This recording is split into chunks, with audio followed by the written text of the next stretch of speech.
Viewers എല്ലാവർക്കും നമസ്കാരം. മൗനരാഗം സീരിയലിൻ്റെ ഇനി വരാനിരിക്കുന്ന ഒരു ഗംഭീരമായിട്ടുള്ള കഥയിലേക്ക് എല്ലാവർക്കും സ്വാഗതം കേട്ടോ. അങ്ങനെ നമ്മുടെ കാർത്തികയെ വഴിയിൽ വെച്ച് കാണുകയാണ് ഗംഗാപ്രസാദ്. ഗംഗാപ്രസാദിനെ കണ്ടതും നമ്മുടെ കാർത്തികയ്ക്ക് നല്ല ടെൻഷനായി.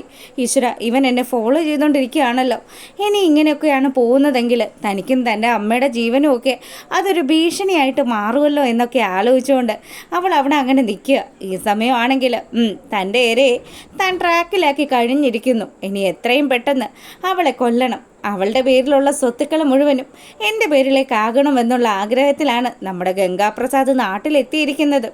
ലക്ഷ്മിയമ്മയും നമ്മുടെ കാർത്തികയും കൂടി അവനെ ചതിച്ചാണ് ഈ നാട്ടിലേക്ക് വന്നിരിക്കുന്നത് എന്നുള്ള രീതിയിലൊക്കെയാണ് ഗംഗാപ്രസാദിൻ്റെ ഒരു സംസാരവും കാര്യങ്ങളും ഒക്കെ. അങ്ങനെ നമ്മുടെ കാർത്തിക അവിടെ നിന്നും നേരെ പോകുന്നത് കല്യാണിയെ കാണാൻ വേണ്ടിയിട്ടാണ്. ആ വീട്ടിലെത്തിയതും ദീപ നമ്മുടെ കാർത്തികയെ സ്വീകരിച്ചു. മോളെ വാ. അല്ല, കിരണും കല്യാണിയൊക്കെ എവിടെ അമ്മേ? അവരകത്തുണ്ട് മോളെ, അകത്തോട്ട് കയറി വാ. ദേ ഇപ്പം തന്നെ അപ്പുറത്തുള്ള ആ വീട്ടുകാർ ഇങ്ങോട്ട് നോക്കി നിൽക്കുകയായിരിക്കും. അയലത്തെ വീട്ടുകാരെ കൊണ്ട് വലിയ ശല്യം മോളെ. ഇവിടെ എന്തെടുക്കുകയാണ്, എന്ത് കാര്യം സംഭവിച്ചാലും ഇവിടെ എന്തൊക്കെ നടക്കുന്നുണ്ടെന്ന് നോക്കിക്കൊണ്ടാ അവറ്റകളുടെ നിപ്പ്.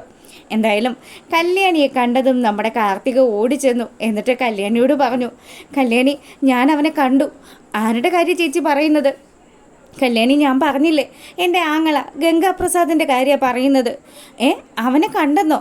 അവൻ എവിടെ വന്നു, എവിടെ വെച്ച് കണ്ടു എന്നുള്ള കാര്യമൊക്കെ നമ്മുടെ കല്യാണി ചോദിക്കുക.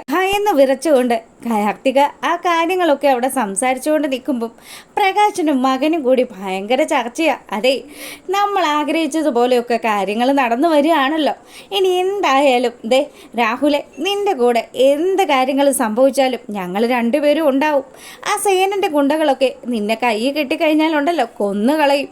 അതുകൊണ്ട് നീയും ദേ ഈ ഇരിക്കുന്ന എൻ്റെ പൊന്നുമോനും ഒക്കെ പ്രത്യേക ഒരു കരുതലും ശ്രദ്ധയൊക്കെ ഉണ്ടാവണം. അങ്ങോട്ടും ഇങ്ങോട്ടും ഒക്കെ പോകുമ്പം അവറ്റകളുടെ കയ്യിലെങ്ങാനും പെട്ടാൽ പിന്നെ പപ്പടം പൊടിക്കുന്നത് പോലെ നിന്നെയോ പൊടിച്ചടുക്കും. അതുകൊണ്ട് എങ്ങോട്ട് പോയാലും ശ്രദ്ധ വേണം കേട്ടോ. ഇങ്ങനെയൊക്കെ പ്രകാശം പറയുന്ന സമയത്ത് വിക്രം പറഞ്ഞു, അച്ഛാ, അവയാൾ ഞങ്ങളെ തല്ലിക്കൊന്നാലും ഞങ്ങൾക്ക് ഒരു സങ്കടവും ഇല്ല. ഞങ്ങളെ കാണാൻ ആഗ്രഹിച്ച കാര്യമാണല്ലോ ഇപ്പോൾ കാണുന്നത്. കിരണിൻ്റെ അവസ്ഥയൊന്ന് അച്ഛൻ പറഞ്ഞത് വെച്ച് നോക്കുമ്പം ശരിക്കും അവൻ്റെ മുന്നിൽ പോയി നിന്ന് രണ്ട് ഡയലോഗ് പറയാനാണ് തോന്നുന്നത്. അവൻ എന്ത് അഹങ്കാരമായിരുന്നു, അവൾക്ക് അതിലും വലിയ അഹങ്കാരമായിരുന്നു. ഇപ്പം എന്താകാനാ? അങ്ങനെ ഇവർ സംസാരിച്ചു കൊണ്ടൊക്കെ നിൽക്കുക. ഈ സമയമാണെങ്കിൽ നമ്മുടെ ഗംഗാപ്രസാദിനെ കാണിക്കുക. അയാളാണെങ്കിൽ കാർത്തിക ഇപ്പോൾ പോയിരിക്കുന്നത് കിരണിൻ്റെയും കല്യാണിയുടെയും വീട്ടിലേക്കാണെന്ന് മനസ്സിലാക്കിക്കൊണ്ട് തന്നെയാണ് നിൽക്കുന്നത്. കിരൺ ഇപ്പോൾ കിടപ്പിലായതുകൊണ്ടും കിരണിൻ്റെ ഓർമ്മ നഷ്ടപ്പെട്ടതുകൊണ്ടും കാർത്തികയ്ക്ക് പ്രത്യേകിച്ച് സഹായമൊന്നും ചെയ്യാനായിട്ട് അവർ മുതിരില്ല എന്ന് മനസ്സിലാക്കിയത് കൊണ്ട് അവനാണെങ്കിൽ അത് വലിയൊരു ഗുണമായിട്ട് നേട്ടമായിട്ടൊക്കെ കണ്ടുകൊണ്ടിരിക്കുക. ഇനിയിപ്പം താൻ ആഗ്രഹിക്കുന്നത് പോലെ ലക്ഷ്മിയമ്മയും അതുപോലെ കാർത്തികയും ഒക്കെ പുഷ്പം പോലെ തീർക്കാൻ സാധിക്കുമെന്നൊക്കെ ഇയാൾ ഇങ്ങനെ മനസ്സിൽ കാൽക്കുലേറ്റ് ചെയ്തുകൊണ്ട് നിൽക്കുകയാണ്. പിന്നീടാണെങ്കിലോ ആ ഒരു സീൻ കഴിയുമ്പം നമ്മുടെ കല്യാണിയുടെ കാര്യങ്ങളൊക്കെ അറിഞ്ഞ് കിരണിൻ്റെ കാര്യങ്ങളൊക്കെ മനസ്സിലാക്കി മുത്തശ്ശിക്ക് വലിയ വിഷമമാണ്. എത്രയും പെട്ടെന്ന് ആ പ്രകാശനോട് രണ്ട് കാര്യങ്ങൾ സംസാരിക്കണം. അവനും അവൻ്റെ മകനും ഒക്കെ കൂടി എൻ്റെ കുഞ്ഞുങ്ങളെ കൊന്നെടുക്കും എന്നുള്ള രീതിയിൽ മൂങ്ങ ഇങ്ങനെ ആലോചിക്കുക.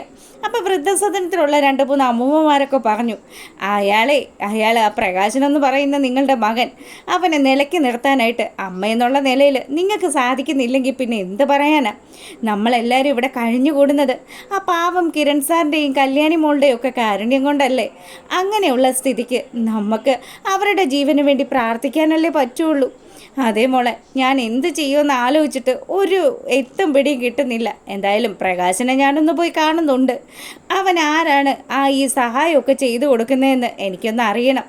അവനെ കൊല്ലേണ്ടി വന്നാൽ ഞാൻ അതും ചെയ്യുമെന്നൊക്കെ പറഞ്ഞ് മൂങ്ങ മുത്തശ്ശി അവിടെ നിന്ന് പോവുക. അപ്പോൾ ഇവിടെ ഈ കാര്യങ്ങളൊക്കെ നടക്കുമ്പോൾ നമ്മുടെ സരയുനും ശാരിക്കും ഒക്കെ അപ്പുറത്തെ വീട്ടിലെ കാര്യങ്ങളൊക്കെ നോക്കി, അവിടെ എന്താ നടക്കുന്നത് അമ്മേ, അവനങ്ങനെ കിടക്കുന്ന കാണാൻ നമുക്കൊന്ന് പോവണ്ടേന്ന് ചോദിച്ചതും അവിടെ ചെന്ന് ആ സേനൻ്റെ തല്ല് കൊള്ളാനാണോ നീ ഇപ്പം അങ്ങോട്ട് പുറപ്പെട്ടു പോകാൻ നിൽക്കുന്നത്? അമ്മ, എന്തൊക്കെ സംഭവിച്ചാലും കിരൺ അങ്ങനെ കിടക്കുന്നത് കാണുമ്പോൾ തന്നെ മനസ്സിലൊരു ആശ്വാസമായിരിക്കും. കല്യാണിയാണെങ്കിൽ അവിടെ മുങ്ങിക്കൊണ്ട് നിൽക്കുകയായിരിക്കും. എന്തായാലും എനിക്കതൊന്ന് കാണണം. എന്തെങ്കിലും ഒരു അടവ് പറഞ്ഞ് അവരുടെ വീട്ടിൽ കയറി കൂടണം. എൻ്റെ മോളെ, നിന്നെ കണ്ടാൽ ആ കല്യാണിക്ക് തീരെ ഇഷ്ടമല്ല. അറിയാലോ, അവളുടെ കൈക്ക് നല്ല ബലമാണ്. അന്ന് എൻ്റെ മോളെ തല്ലിയതല്ലേ. ഓ, അതൊക്കെ ശരി തന്നെയാണ്. എന്നാലും ഇങ്ങനെയുള്ള ഒരു അവസരം കിട്ടുമ്പോൾ എങ്ങനെയാമ്മേ നമ്മളൊന്ന് സന്തോഷിക്കാണ്ടിരിക്കുക? എൻ്റെ മനുവേട്ടനെയും കൂട്ടി ഞാൻ അമേരിക്കയിലേക്ക് എങ്ങാനും പോവുകയാണെങ്കിൽ എനിക്ക് ഈ കാഴ്ചകളൊന്നും കാണാൻ പറ്റത്തില്ലല്ലോ എന്നൊക്കെ ആലോചിച്ചുകൊണ്ട് അവളവിടെ നിൽക്കുക. പിന്നീട് നമ്മുടെ മനോഹർ വന്ദനയും കൂട്ടിയിട്ട് ഒരു ഔട്ടിങ്ങിന് പോവുക. അപ്പോഴും നമ്മുടെ വന്ദന അവനോട് പറയുന്നുണ്ട്, എപ്പോഴാണ് നമ്മുടെ വിവാഹം? അച്ഛനും അമ്മയൊക്കെ പറഞ്ഞതുപോലെ തന്നെ ഇടവ മാസത്തിൽ തന്നെ നടത്തണം മോളൂ. അതിനു മുന്നേ മോളെ എൻ്റെ സ്വന്തമാക്കാൻ പറ്റിയാൽ അതിലും വലിയൊരു സന്തോഷം എനിക്ക് കിട്ടാനില്ലെന്നൊക്കെ മനോഹർ പുളു അടിക്കുക. ഈ സമയമാണെങ്കിൽ നിന്നെ എത്രയും പെട്ടെന്ന് ഞാൻ പാഴ്സലാക്കുന്നുണ്ട്.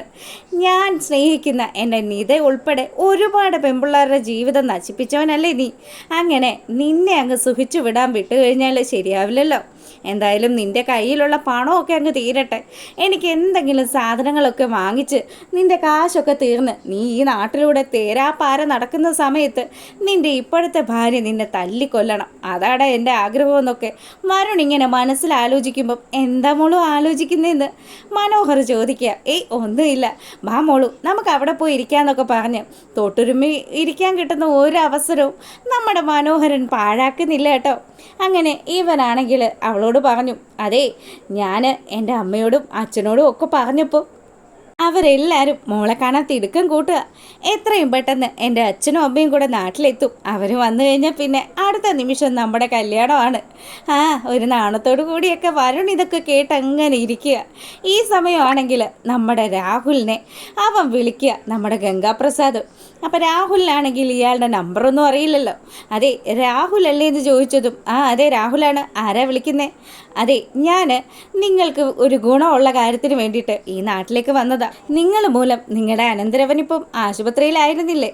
എല്ലാ കാര്യങ്ങളും അറിയുന്ന നിങ്ങളുടെ ഒരു അഭ്യുദയകാംക്ഷയാണ് ഈ വിളിക്കുന്നതെന്ന് പറഞ്ഞതും രാഹുലാണെങ്കിലോ, നിങ്ങളാരാ എനിക്ക് മനസ്സിലായില്ലല്ലോ. ഫോണിലൂടെ പറയുന്നതിലും നല്ലത് നേരിട്ട് കാണുമ്പോൾ പറയുന്നതായിരിക്കുമല്ലോ. അതുകൊണ്ട് നമുക്കൊന്ന് നേരിൽ കാണണം.